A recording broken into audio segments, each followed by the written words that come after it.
Welcome back. This is part 2 of the muscle injury video. If you have not seen part 1, go ahead and click the link up above or check your sidebar. And otherwise, let's continue with part 2.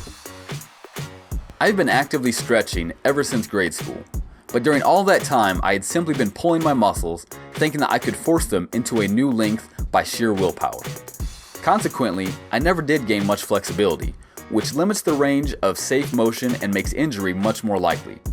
However, a pulled muscle in my lower back, a couple useless doctor visits, and 6 months of continuous pain set me up to finally understand how to actually lengthen my muscles. After what seemed like an eternity of pain and failed attempts to heal, a friend handed me a yoga DVD. Yoga was something that I had avoided up until that point because I perceived it as something uneventful and boring.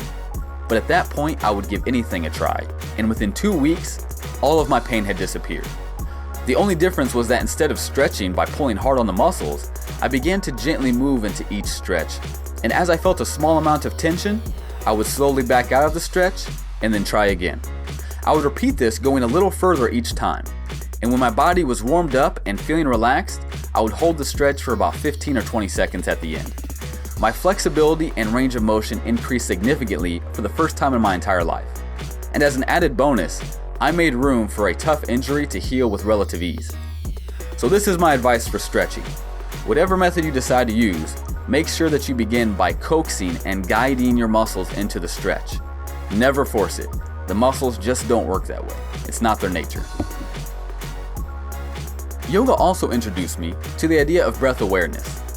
Though initially skeptical, the experience changed my perspective completely.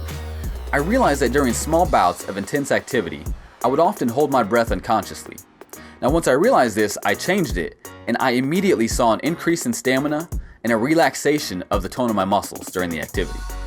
Now this is because I increased the amount of oxygen in my blood, which increased the amount of oxygen available to my body during the exercise. Up until this point in my life, I had reduced my injury frequency by an enormous amount. If I had to put a number to it, I would say easily 90%.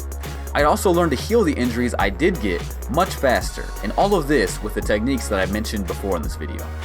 But at this point in my life, I had a new challenge, and it drove me, well, a little mad. I had become a martial arts trainer, which put extra load on my body with lots of exercises and skill demonstrations, as well as sparring, and yet I didn't think to cut back on the rest of my personal training. The result was a horrible case of persistent tendinitis. Persistent because I couldn't stop training long enough to rest it. My very income depended on me continuing to demonstrate and teach these movements. So I went a little crazy and started trying any new and radical idea I could come up with. And as it turns out, some of them actually helped out quite a bit. First was the supplements. I tried what felt like hundreds of different variations and concentrations. Most of the supplements did nothing noticeable, but a few really seemed to help out. One of them was apple cider vinegar. It was extremely beneficial to my overall health in so many ways I can't count. But of particular help was the improvement in my digestion. I was able to digest fibers and proteins more easily, and this meant more fresh veggies in my diet and more fuel for healthy muscles. Along these same lines, I also found bromelain. Bromelain is a digestive enzyme found in pineapples that assists the body in breaking down proteins. In tendinitis especially, the tendons fray like a torn rope, and these damaged proteins need broken down and removed so that new tissue can replace it. Bromelain is excellent for this use and is now something I use with every single injury. Vitamin B5 has also been shown to increase the strength of connective tissue, and my own experience with it seems to corroborate this. A good B-complex capsule, not tablet, tablets are not good vitamins, get yourself a capsule, but anyway, a good B-complex capsule seems to get me enough B5 to get the effect while also providing a nice energy boost. And lastly, in terms of supplements, MSM and vitamin C. MSM provides the body with much needed sulfur, and alongside vitamin C seems to be a great way to support the body while it rebuilds connective tissue, effectively speeding up the healing process, and as an added bonus, it really helps detox the body of heavy metals. I also noticed that my hair and skin tended to look much healthier when I was taking these supplements. But supplements weren't the only thing I experimented with. An excellent and unexpected injury therapy was found in the form of infrared light. Infrared light can penetrate right through the skin and into the muscle. Once there, this frequency of light warms the inside of the tissue, bringing more blood flow, relaxing the muscle, and even activating the healing properties of the muscle cells. Professional sports teams have been into this for a while now, and it's routinely used to treat injuries on top-level athletes. All I did was go to a hardware store and buy a clamp light rated with at least 250 watts and a 250 watt lamp bulb to go inside it. Shine that light on the affected area, sit back, relax, and let it do its work for 15 minutes or so. Be careful to keep it around 18 inches away from the body though. It can burn you if you're not careful. It's great for speeding up the healing process, and it's also good for immediate pain relief. Lastly in this category is the mechanically assisted self-massage. A friend of mine who is a calisthenics athlete had found a $300 self-massager online that looked suspiciously like a handheld car buffer. After seeing its specs, he went to an automotive store and bought a $30 6-inch handheld car buffer rated at 3,500 RPMs, just like the expensive massager. And to everyone's amazement, it worked great. It was the best self-massage tool I have ever used. I'm not telling you you should go do this, but I am telling you what I use. If you choose to go the same route, realize that this is a power tool and use common sense. Don't let long hair get caught up in it, and if it doesn't feel right to you when you use it, then just put it down. Lastly, I want to share with you the idea of coming back to the very intelligence of the body itself. I have noticed that when injured, I do certain things unconsciously, simple instincts already programmed into my body. They happen without any thought, but once you notice them, you can use them consciously to your own benefit. I ran across a YouTube video of Elliot Hulse, basically shaking his whole body. He had called it a bioenergetic warm-up, I believe.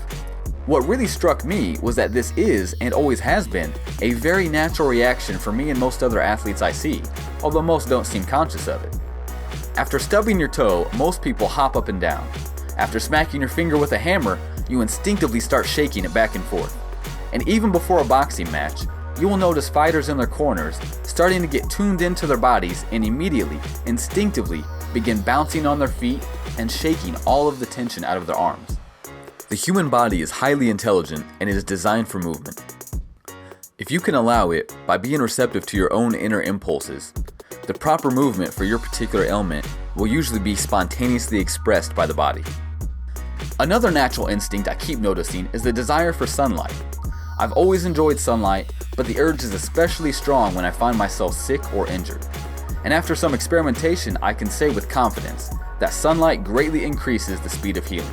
In fact, the sun is our main natural source of the infrared light we covered earlier. Next is self-massage.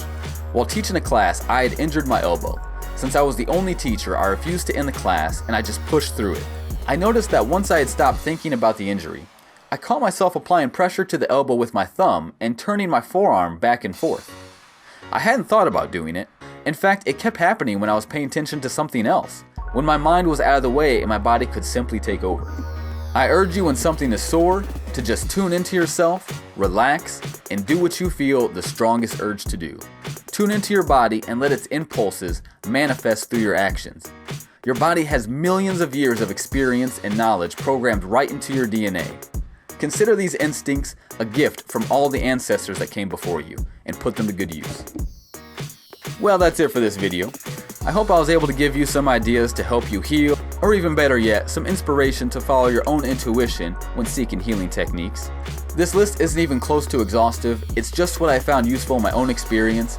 If you have found other methods and techniques useful, please share them with everyone in the comments down below. Also, I will put some useful links in the description down below to help you get started on some of these techniques. If you enjoyed the video, be sure to give it a thumbs up. If you want to see more, be sure and subscribe. And as always, keep moving, everyone.